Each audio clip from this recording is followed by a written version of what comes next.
आज हम अमेरिका के वर्तमान जो राष्ट्रपति हैं डोनाल्ड ट्रंप, उनके द्वारा बनाए गए नीतियों और उससे पूरे दुनिया में की अर्थव्यवस्था पर, अर्थशास्त्र पर पड़ने वाले प्रभावों के बारे में विश्लेषण करेंगे। जैसा आपको पता होगा कि जनवरी में डोनाल्ड ट्रंप अमेरिका के नए राष्ट्रपति के रूप में शपथ लिए थे। उसके बाद माना यह जाता था कि डोनाल्ड ट्रंप एक राष्ट्रवादी विचारधारा के राष्ट्रपति हैं जो कि अपने देश हित में निर्णय लेंगे। वो ये बात पहले बताए थे, लेकिन जैसे ही राष्ट्रपति बने तो ये माना जाता था कि उनका जो अपना जो फ्रेंडली कंट्रीज़ हैं, उनका उनका जो मित्र राष्ट्र हैं, उसके साथ उनका संबंध बेहतर रहेगा और आपस में बहुत कोऑर्डिनेशन के साथ काम करेंगे। और उनका मुख्य जो फोकस रहेगा साउथ चाइना सी, चाइना रहेगा। लेकिन उनके बनने जैसे ही वो राष्ट्रपति बने तो फिर उनके द्वारा लिया गया डिसीजन हमेशा कंट्रोवर्शियल डिसीजन के रूप में शो होने लगा। और दूसरी बात, सबसे महत्वपूर्ण बात ये थी कि वो अपने बातों पे मतलब सवेरे कुछ बोलते थे, शाम तक वही बात को रिपीट कर मतलब अपने बातों से चेंज पलट जाते थे। वो भारत को इस तरह से ट्रीट करने लगे जिससे दुनिया का सबसे ज़्यादा जो मतलब टैक्स लगाने वाला जो देश है वो भारत है। उनके निशाने पर भारत आ गया। जैसे आपको ये बात पता होगा कि आज हमारा देश जो है दुनिया की चौथी सबसे बड़ी अर्थव्यवस्था हो गई है, जापान को पीछे कर छोड़कर। अब भारत से आगे जर्मनी, चीन और अमेरिका है। परचेजिंग पावर पैरिटी में भी भारत बहुत ऊपर है, ठीक ना। इसके बारे में आप मेरे पिछले वीडियो में भी आप देख सकते हैं।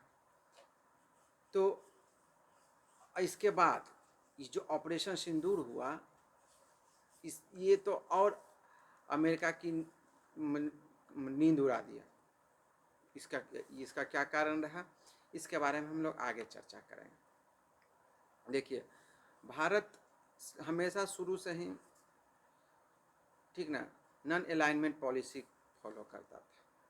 लेकिन बाद में जैसे जैसे भारत का पावर बढ़ने लगा तो भारत खुद को इस तरह से प्रोजेक्ट करने लगा कि भैया हम सबके ग्रुप में हैं और हमारा भी अपना एक सेपरेट एंटिटी है, ठीक ना। जो हमारे देश के लिए बेहतर होगा, जो हमारे देश के हित में होगा, वही काम करेंगे, ठीक। उसके बाद भारत क्या करने लगा कि जैसे जब रशिया यूक्रेन पर अटैक किया तो अमेरिका उसको स्विफ्ट जो सिस्टम है पेमेंट गेटवे से उसको बाहर कर दिया। तो भारत और जो क्या बोलते हैं रूस हैं, वो रुपये रूबल में या थर्ड जो करेंसी है दिरहम के रूप में वो अपना व्यापार करने लगे, ठीक। और दूसरा, भारत का जो यूपीआई सिस्टम है, यूनिफाइड पेमेंट इंटरफेस जो है, वो दुनिया में एक अलग तरह का धाक जमा दिया, जो कि अमेरिका का जो वर्चस्व है, जो वीज़ा और मास्टर कार्ड का वर्चस्व था, उसको चुनौती देने लगा। तो अब डोनाल्ड ट्रंप साहब को ये अनुभव होने लगा कि आने वाले समय में भारत, आज ठीक है चाइना के लिए हम भारत को मतलब यूज़ कर सकते हैं, या फिर मतलब भारत के को साथ लेकर हम चाइना से लड़ सकते हैं, लेकिन आने वाले समय में भारत भी एक सुपर पावर होगा। तो डोनाल्ड ट्रंप क्या करने लगे, वो भारत के खिलाफ भी इस तरह पूरे दुनिया में प्रचार करने लगे और इस तरह से अमेरिका में शो करने लगे कि भारत एक एनिमी कंट्री है जिससे अमेरिका को प्रॉब्लम हो सकता है, ठीक। ये जो टैरिफ है, टैरिफ का अलग सिस्टम डेवलप कर दिए, ठीक ना। 26% टैरिफ ठोक दिए इस भारत पे, है ना। उसके बाद भारत पे ये प्रेशर देने लगे कि मतलब डिक्टेटर के रूप में कि मतलब हम जो कहें वो मानना चाहिए आपको, ठीक ना। लेकिन भारत उनकी बातों को, अपने राष्ट्रहित को ध्यान रखते हुए उनकी बहुत सारी बातों को इग्नोर करने लगा, जिससे ट्रंप को लगा कि यह मतलब उनके अहंकार को ठेस पहुँचे, ठीक ना। तो फिर अलग अलग सिस्टम से भारत को क्रिटिसाइज़ करने लगे। अभी देखिए हाल में ही जो कल हम आपको इसके बारे में न्यूज़ ज़रूर देंगे, ठीक ना। ईयू से एफटीए के बारे में बातचीत चल रही है। उम्मीद है कि इस साल के लास्ट तक में एफटीए ईयू के साथ होगी। कुछ जो नॉर्दिक कंट्रीज़ हैं उसके साथ एफटीए साइन हो गया। इसके बारे में अगले क्लास में हम आपको वीडियो बताएंगे। तो फिर चलते हैं पीछे। तो अब डोनाल्ड ट्रंप अमेरिका के राष्ट्रपति, हालांकि अमेरिका का जो थिंक टैंक है, ठीक ना, अभी भी वो यही पर है, मतलब इसी बात को प्रीफर करता है कि भारत जो हमारा लंबे समय का पार्टनर होगा, तो हमको भारत के साथ बेहतर संबंध बनाना चाहिए। लेकिन डोनाल्ड ट्रंप का कहना है कि नहीं, ये जो शर्त होना चाहिए जो रसिया के संबंध के ऊपर होना चाहिए। लेकिन भारत सरकार किसी भी स्थिति में रसिया के साथ संबंध को न खराब करना चाहती है, न करेगी।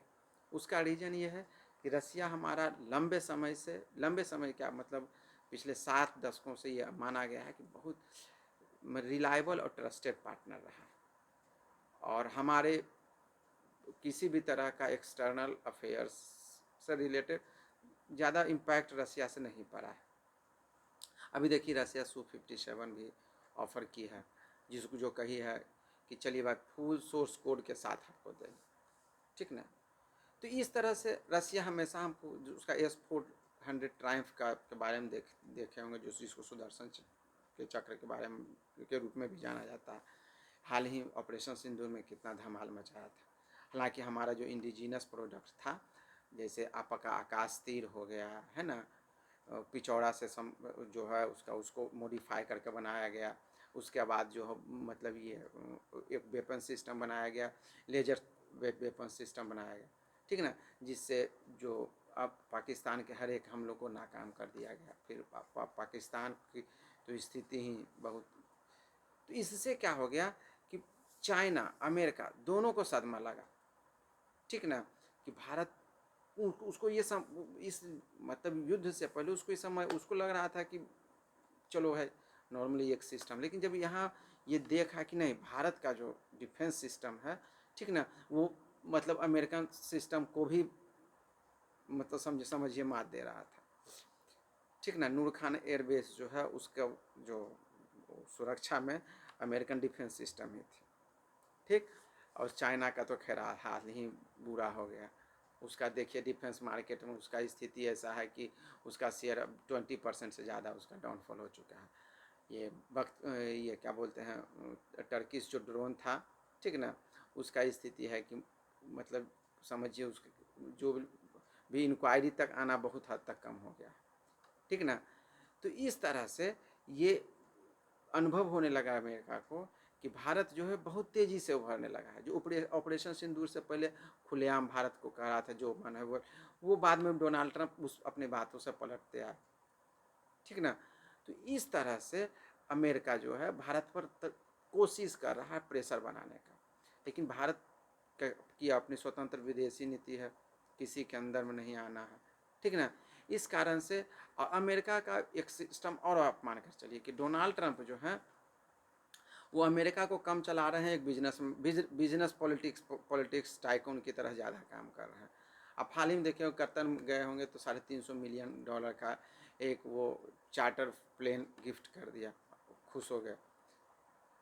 डोनाल्ड ट्रंप का ही साम्राज्य बढ़ाने के लिए पाकिस्तान से बिटकॉइन से रिलेटेड वो एग्रीमेंट हो गया, ठीक ना। और उसके अलावा आप ये देखे होंगे कि जो टैरिफ पॉलिसीज़ था उसमें जब डोनाल्ड ट्रंप जो पॉलिसीज़ अनाउंस किए उसके 2 दिन के अंदर, ठीक ना, स्टॉक एक्सचेंज बहुत तेज़ी से अमेरिकन स्टॉक एक्सचेंज गिरी, ठीक ना। 2 दिन के बाद फिर अपने ही टैरिफ प्लान को रिवर्स कर दिए।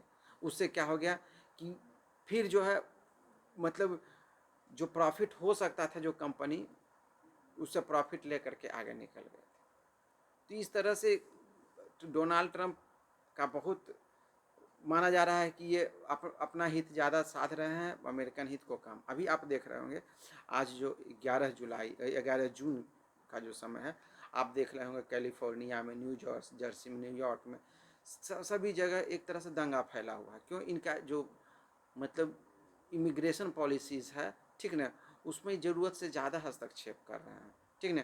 चूँकि अमेरिका याद रखिए यूनाइटेड स्टेट्स है, ये स्टेट का यूनाइटेड फॉर्म है, भारत की तरह नहीं है, वहाँ का एक अलग सिस्टम है। तो वहाँ पर वहाँ जो गवर्नर है उस वही इसके विरोध में है। वहाँ की लोकल पुलिस और क्या बोलते हैं ये अमेरिकन सेंट्रल फोर्सेस आपस में आमने सामने है।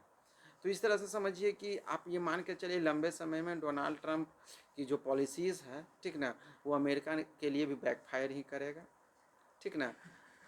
और अब हो सकता है कि अमेरिकन इकोनॉमी को का अच्छा खासा ये अपने मतलब शासनकाल में डैमेज दे। अब देखिए अमेरिकन का जो सिस्टम है आने वाले 4 से 5 साल में बहुत तेज़ी से डाउनफॉल होने वाला है। उसका रीज़न है ये समझिए, उसका रीज़न 2 है। अमेरिका पे बहुत तेज़ी से कर्ज बढ़ रहा है। याद रखिए डोनाल्ड ट्रंप की नई पॉलिसीज़ के कारण $3 ट्रिलियन का और एक्स्ट्रा उनको लोन पैकेज लेना पड़ेगा, जिससे अमेरिका का जो टोटल डेप्ट है वो 39 ट्रिलियन से ऊपर पहुंच जाएगा। सोच लीजिए उसकी इकोनॉमी से 1.4% से 1.4 टाइम से भी ज़्यादा उसका डेप्ट हो जाएगा। अब अमेरिकन को बचाए हुए कौन है?